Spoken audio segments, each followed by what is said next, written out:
Cumprimentamos a todos e cá estamos para mais uma edição desta palavra cruzada, ou palavras cruzadas. E hoje vamos falar de um tema que não é assim tão simpático, não é? Vamos falar de conflitos e realmente nós vivemos tão rodeados de conflitos no meio desta sociedade em ebulição, digamos assim, cada vez parece mais fervente, que se calhar não seria nada bom falarmos de conflitos. Mas vamos ver o que há de positivo exatamente neste grande tema, porque muita coisa nós podemos tirar para o nosso benefício espiritual através daquilo que a palavra de Deus nos ensina, de como a Igreja, através dos séculos, enfrentou, ultrapassou os conflitos existentes dentro da própria Igreja. É que às vezes nós pensamos que os conflitos vêm de fora para dentro, ou seja, quando a Igreja é perseguida, quando a Igreja é incompreendida, então são conflitos que vêm de fora para dentro. Mas nós temos que pensar dos conflitos que estão dentro da própria Igreja. Como ultrapassá-los como cristãos, e isso é essencial que realmente compreendamos, à luz da palavra de Deus, aquilo que o Senhor nos tem para dizer. Sim, porque realmente não é fácil encararmos ou resolvermos conflitos dentro da Igreja. Não é fácil. É uma das tarefas mais difíceis. Mais difíceis, é verdade. E nós aqui vemos que, apesar dos conflitos surgirem na Igreja, muitas vezes eles surgem e geram unidade. Não é que nós desejamos que os conflitos apareçam, não.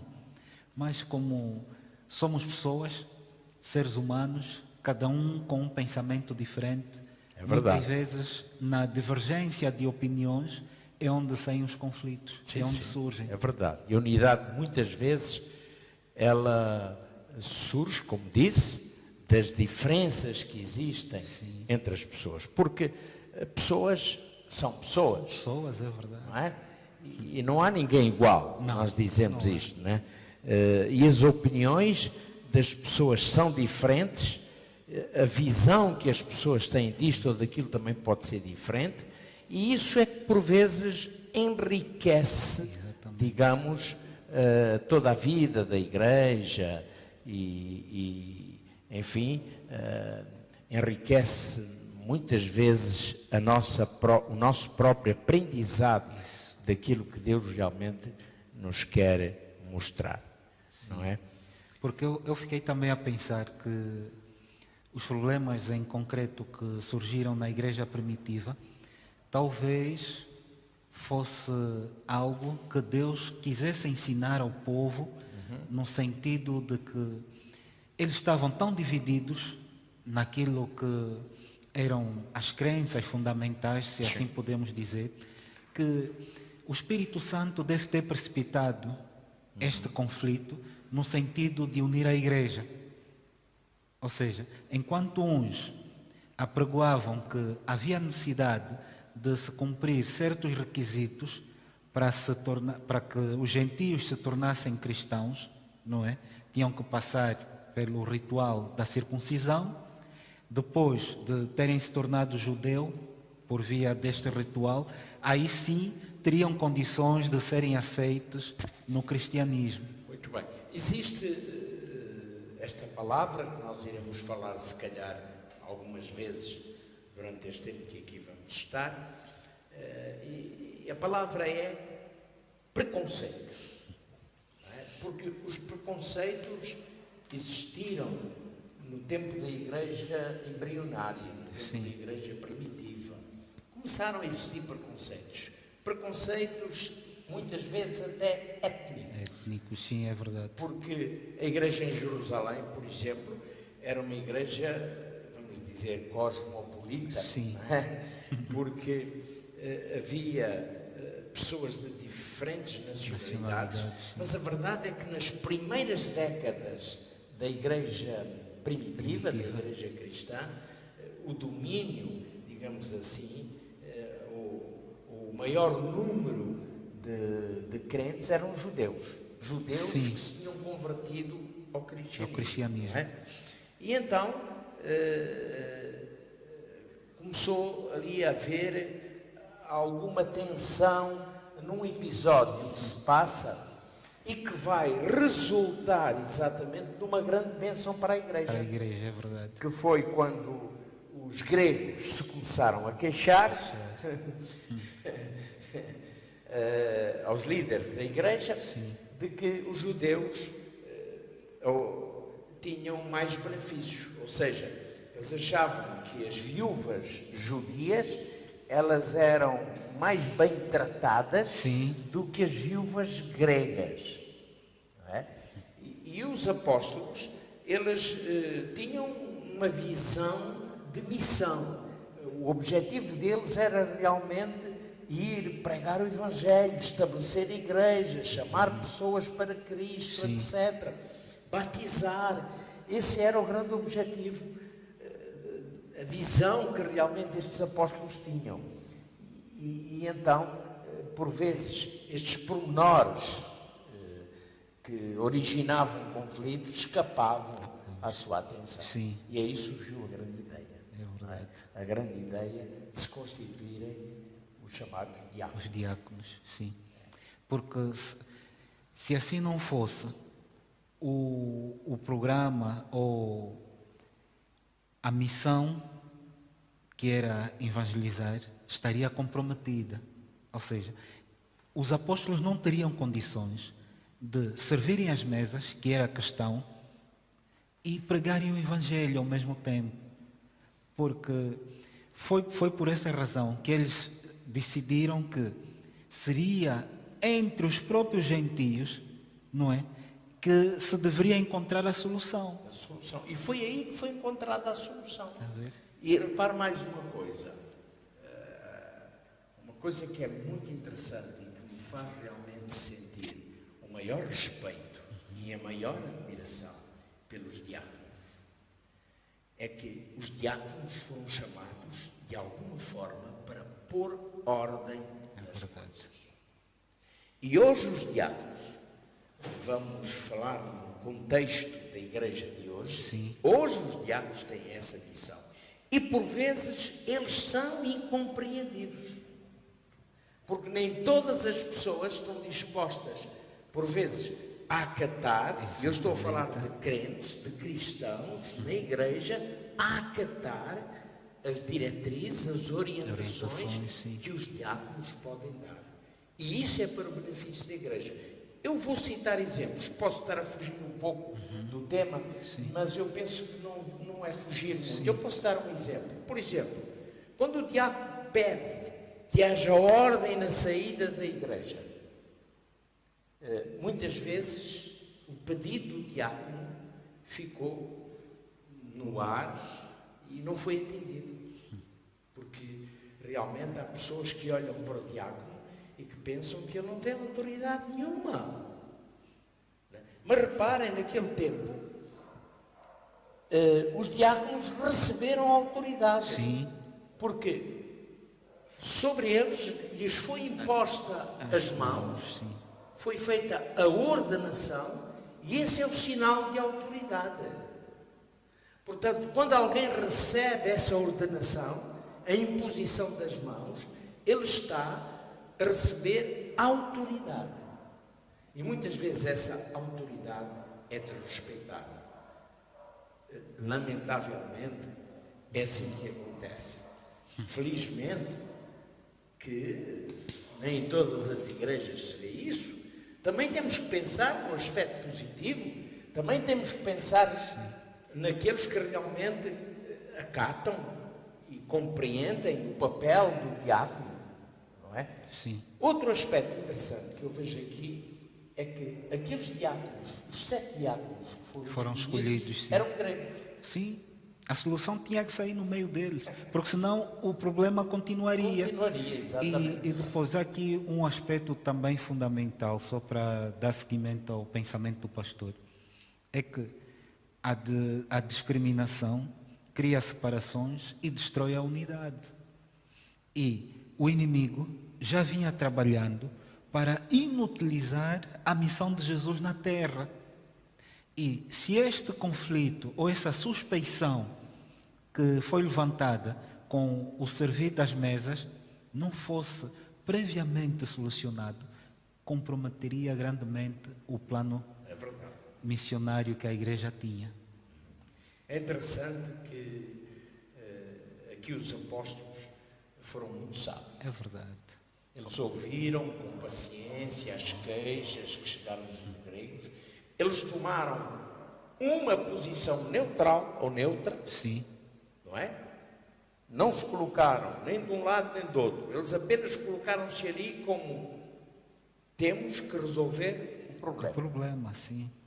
E depois vieram as questões. Como resolver esse problema? Vamos lá pensar. Vamos lá conversar sobre este assunto que é preocupante. E realmente o Espírito Santo interviu e então resolveu-se o problema que se perpetua, eu diria, a nomeação dos diáconos. A nomeação dos diáconos perpetuou-se até os nossos dias, é verdade. E nós sabemos a importância que eles têm na igreja. E eu daqui quero saudar todos aqueles que realmente dão o seu melhor como diáconos. O diácono é um homem, diaconiza uma senhora, têm defeitos, como o pastor tem, como, sim. Desculpe, o ancião, como o ancião tem. É verdade. Não é? E como qualquer outro membro tem. Mas realmente uma coisa que é importante no seio da igreja é que haja o amor cristão, o respeito pelo desempenho da função de cada um. E isso deve ser valorizado. Amém. Estes diáconos, apesar de serem gentios, sim. diz a Bíblia que eles eram homens de boa reputação e cheios do Espírito Santo. E um deles foi Estevão, né? Estevão, o primeiro mártir. É verdade. Muito bem, continuando, sim. Nós vamos chegar até aquela visão de Pedro. Eu acho engraçado, não é? Quando essa história é apresentada na Bíblia, eu acho imensa graça, mas é muito séria. É muito séria porque vem realmente ao encontro de uma grande necessidade da igreja. A verdade é que Pedro, depois provavelmente de um bom almoço, subiu ao terraço para descansar um pouco.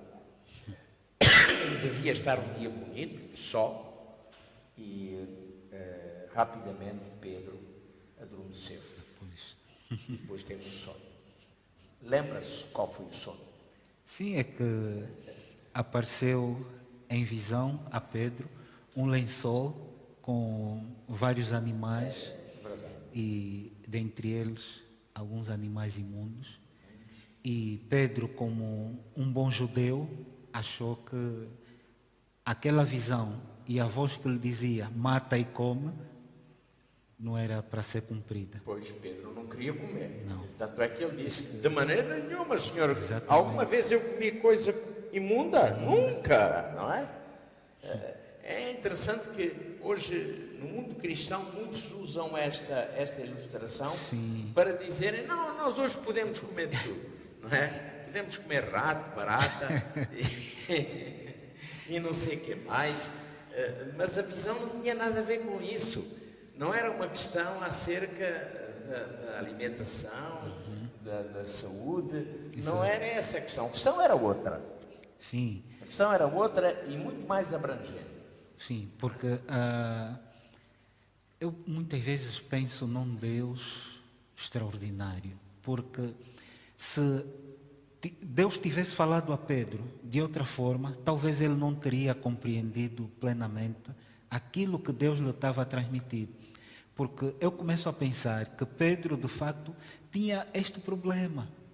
E Deus disse, não, Pedro, como é um líder, ele precisa de aprender que quem está em mim não pode fazer separação. Exato. E aliás, e nós vamos verificar que antes desta experiência, Sim. antes desta visão, o Pedro estava ali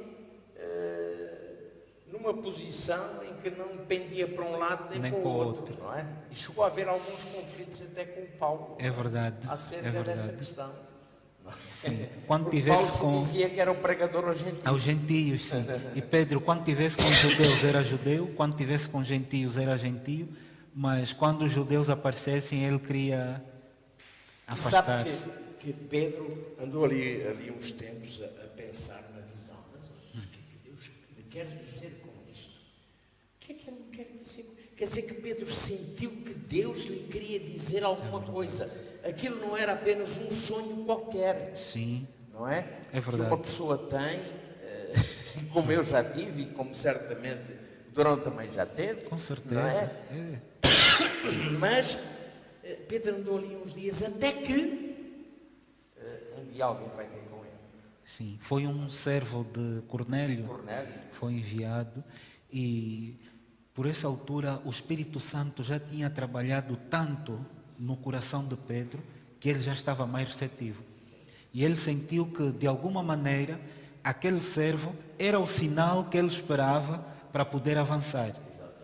E aqui também há um aspecto que eu gostaria de destacar, é que as barreiras que existiam entre judeus e gentios estavam a atrapalhar o progresso do Evangelho. E era isso que Jesus queria que não acontecesse. E de facto Pedro, um homem inspirado pelo Espírito Santo, aceitou aquele mensageiro, foi com ele até a casa de Cornélio e ali aconteceu algo extraordinário.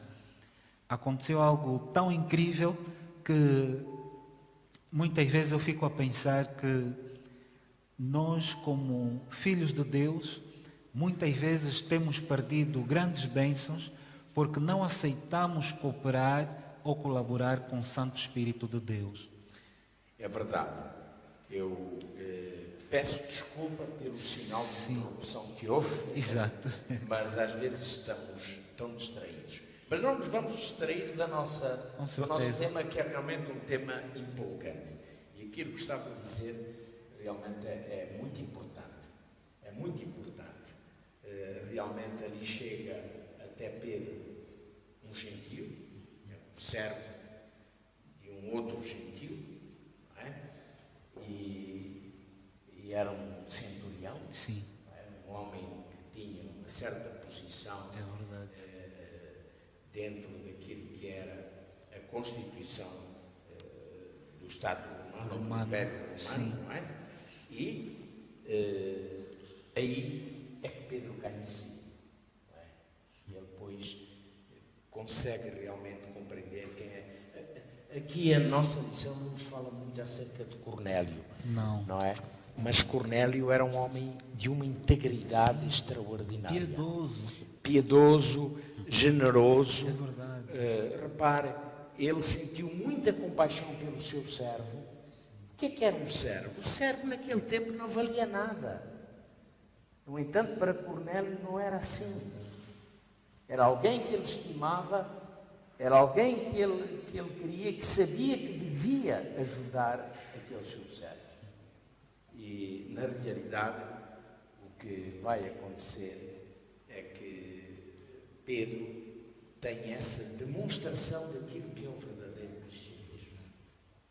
Cristianismo não são conceitos, nem preconceitos. Sim. Não são palavras, não são rituais, não são um amontoado de rituais.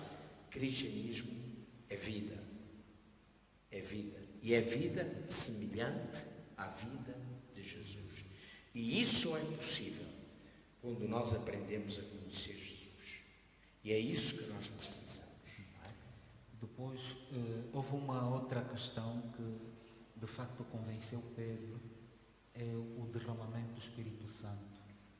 E ali também há uma questão que não havia necessidade, pastor, de eles falarem em línguas, e eles falaram. E isso Pedro ficou tão sensibilizado que ele compreendeu que o que tinha antes acontecido aos judeus no Pentecostes estava a acontecer ali, na presença dele, na casa de um homem gentio. Esta é a maravilha do cristianismo. É uma grande demonstração realmente da atuação do Espírito Santo na vida das pessoas, sejam elas quem forem.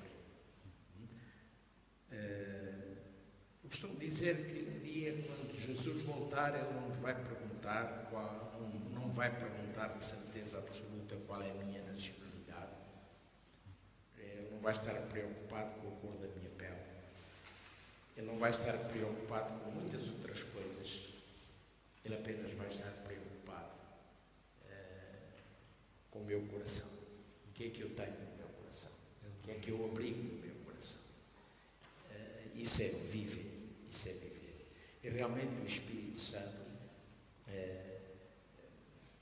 agiu de tal forma nessa situação no seio da igreja que houve um grande acréscimo de gentios na igreja. Sim. E repare, eles foram até Samaria, a Fenícia, a Chipre, a Antioquia, pregar, e eram milhares cada dia que realmente aceitavam Jesus e aceitavam o plano da salvação. Porque, na verdade, o Espírito Santo já tinha trabalhado na vida dessas pessoas. O que faltava era tão somente que os líderes judeus percebessem ou compreendessem a dimensão da missão que eles tinham para realizar. Porque não era apenas com os judeus que eles tinham que trabalhar. Porque Jesus, quando deu-lhes esta missão, foi claro, que Jerusalém, não é? Samaria, Judeia, até aos confins da terra. Ou seja, a mensagem tinha que ser extensível. E aí o preconceito foi-se quebrando. Exatamente. O preconceito foi-se quebrou-se essa barreira. E depois surge o Concílio de Jerusalém. Né? E neste Concílio de Jerusalém, muita coisa ficou ali acertada. Não é? Eu diria que tudo ficou acertado. Não é? Porque realmente os conflitos sobre esta questão começaram a desaparecer. Vieram outros. Sim. Porque, sabe, a questão é esta: o diabo não existe. Claro. E o alvo do diabo é a igreja. É ele quem semeia os conflitos, é ele quem põe preconceitos no coração das pessoas, é ele quem faz com que as pessoas sintam e façam distinção entre este e aquele. Não é? Esse é o papel do diabo. Mas o Espírito Santo é sempre vencedor. E aqui foi vencedor. E depois houve aquele Concílio de Jerusalém que foi dirigido por Tiago, não é?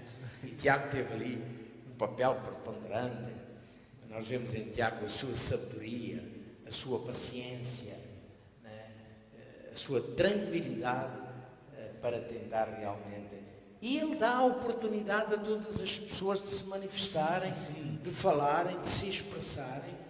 Mas o momento áureo daquele concílio foi quando Paulo, Pedro abriram a sua boca e começaram a contar então as histórias que Deus tinha feito na conversão e na vida de tantos gentios. É verdade. Não é? E realmente isso fez. Ali viu-se realmente a operação do Espírito Santo, a atuação do Espírito Santo. E isso fez com que as coisas mudassem. Não é? Havia ali a grande questão da circuncisão, que já falamos. Sim, não é? é verdade. E a questão, há uma frase que diz assim: ser ou não ser, eis a questão. E ali é o que se punha, não é? Ser judeu ou não ser judeu? Não, se não és judeu, acabou. Porque eles eram cristãos judeus, mas ainda traziam de lá os seus rituais, etc, etc. E o pior de tudo é que queriam obrigar os gentios a circuncidar-se. Porque, na verdade, nós também somos assim. Nós queremos que os outros sejam como nós, mas não é o que Deus pede.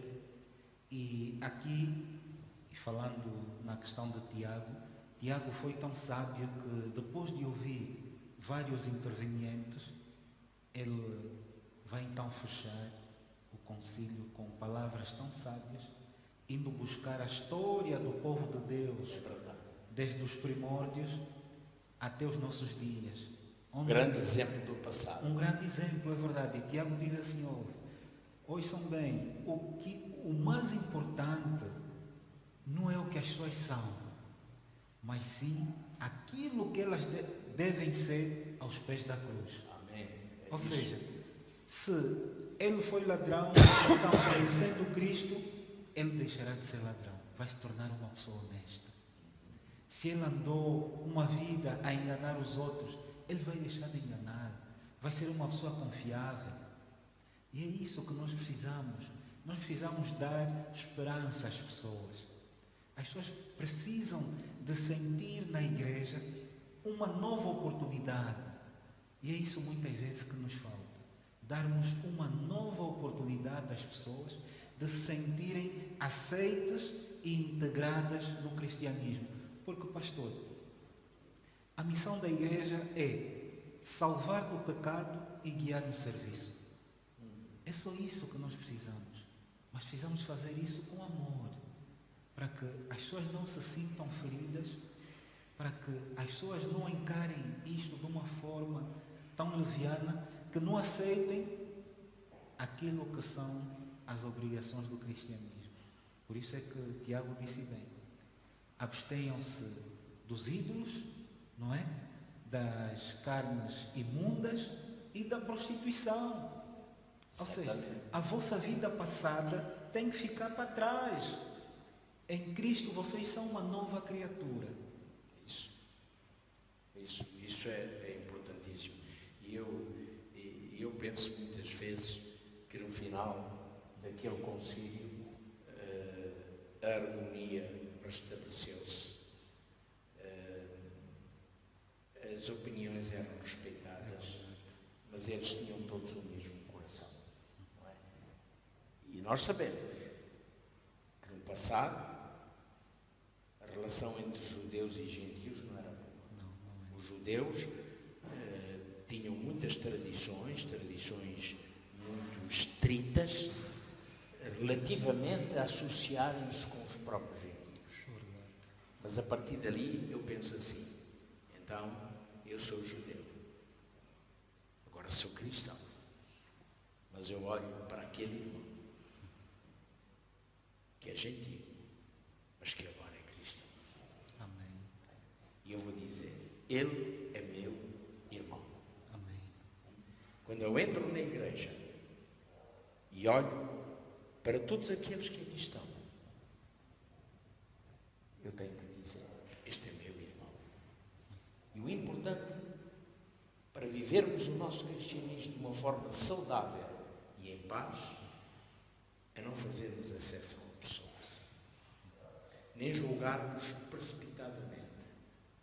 Todos nós fomos salvos por Cristo e todos nós necessitamos de Cristo para a salvação. Por isso é que eu digo, pastor, uma das tarefas mais urgentes do adventismo atual é fazer distinção entre o princípio bíblico e costumes culturais. O primeiro é imutável, mas o segundo não. E eu creio que essa é uma boa forma de concluirmos o nosso estudo e esta lição exatamente dessa forma. Não é? Ficou claro para mim, e o que deve ficar claro para todos nós, é que Deus estava a chamar o seu povo. E o seu povo é o seu povo, é todo aquele que realmente vem a Ele e o aceita. E hoje Jesus diz, vinde a mim, vós que estáis cansados e oprimidos, e eu vos aliviarei. E esta mensagem é para todo mundo. É para mim, é para ti, mas é também para aquele que ainda não tem conhecimento de Jesus e que precisa que tu lhe lhe fales. Ele pode estar bem perto de ti. Pode ser o teu vizinho, um parente, um teu conhecido, amigo de trabalho, seja quem for. Esta mensagem, este chamado de Cristo, deve ser levado por nós a todo o mundo. Esta é a missão da Igreja. Se nos afastarmos disso, então eu pergunto, para que serve a Igreja? É verdade.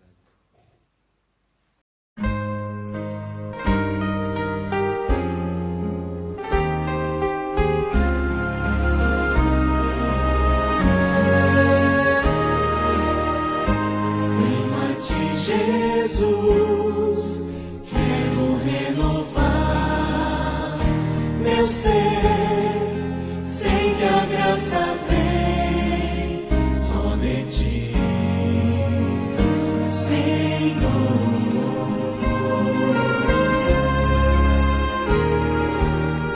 Eu descobri, ó Deus, que tudo que é mal em mim vai se transformar com o poder do amor.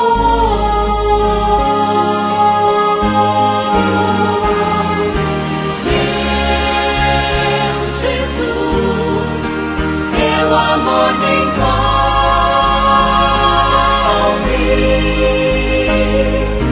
Quero estar firme em tuas mãos.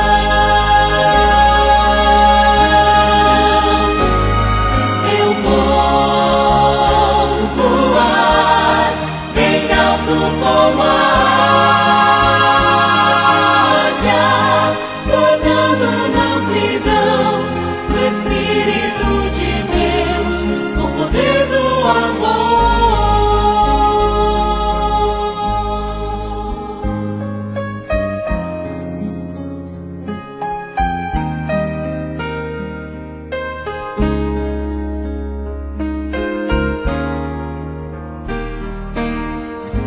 Abre os olhos meus, quero ver o teu olhar, mostra o teu amor, vem viver em mim.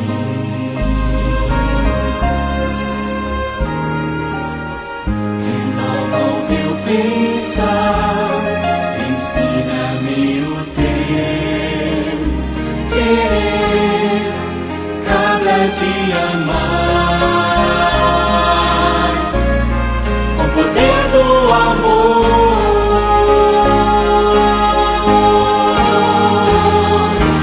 Meu Jesus, teu amor me envolve.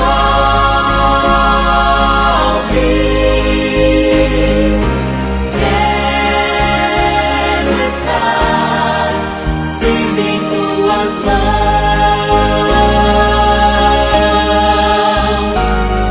Eu vou voar bem alto como a águia, nadando na amplidão do Espírito de Deus, com o poder do amor.